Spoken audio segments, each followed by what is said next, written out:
L'hygiène bucco-dentaire de certains jeunes reste à désirer. Chirurgien-dentiste, Dr Sidiki Sy explique les causes générales des maladies bucco-dentaires. La mauvaise haleine, c'est ce qu'on appelle, dans un terme plutôt médical, l'halitose.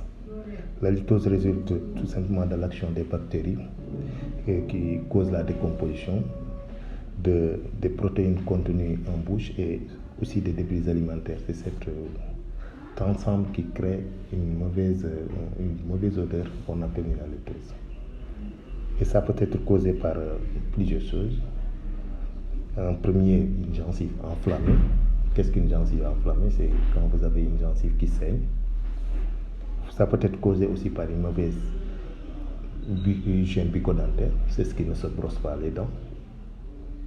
Et ça peut être causé aussi par des malformations, des restaurations qui sont mal faites, c'est-à-dire que c'est des amalgames ou bien des plombages comme on dit, qui sont mal faits par un dentiste.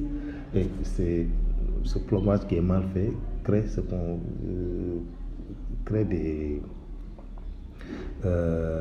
un ensemencement de débris alimentaires en bouche. Donc ça peut créer une mauvaise alimentation. Il y a aussi les infections. Les infections, il y en a plusieurs. Les infections, surtout les infections dentaires, qui peuvent créer cela. Il y a aussi ceux qui respirent par la bouche, parce que quand on respire par la bouche, on crée un assèchement dans la cavité buccale. Ça peut créer une mauvaise haleine. Il y en a aussi, surtout, la langue sargée. La langue sargée, c'est quoi? C'est-à-dire qu'on a toujours tendance à se brosser les dents et d'oublier la langue.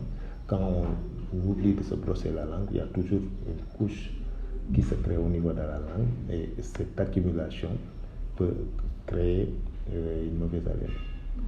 En plus de cela, il y a les tabagiques.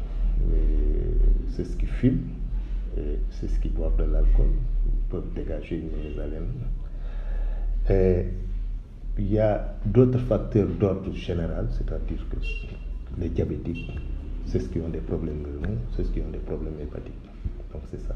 Et pour le mois de Ramadan, principalement, le chirurgien dentiste explique. Quand on est au mois de Ramadan, il y a une explication qui peut se faire. C'est quoi? Un assèchement buccal. Parce qu'on ne boit pas.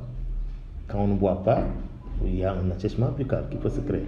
Et cette conjonction peut créer une mauvaise haleine. Mais à part ça, ce sont ces grandes causes qui créent une mauvaise haleine. Pour éviter les douleurs dentaires en plein mois béni, le docteur Sy donne quelques conseils. Bon, les douleurs dentaires, j'ai l'habitude de dire, il y a deux catégories. Il y a tout simplement les caries et les maladies parodontales, les maladies de la gencive. Les caries sont causées par des bactéries qui sont en bouche et qui sécrètent des toxines, causées favorisées surtout par les sucres. Et sûrement, on en prend beaucoup durant la période de Ramadan.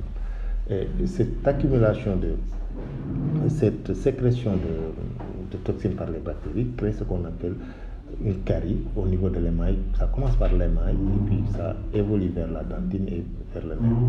Donc, plus Ramadan ou pas, moi j'aurais dit que, écoutez, c'est tout simplement lié à une maîtrise de l'hygiène bucco-dentaire, tout simplement. Pour finir, le chirurgien dentiste fait quelques recommandations à l'endroit des jeûneurs, pour qu'ils puissent passer un mois béni sans douleur dentaire.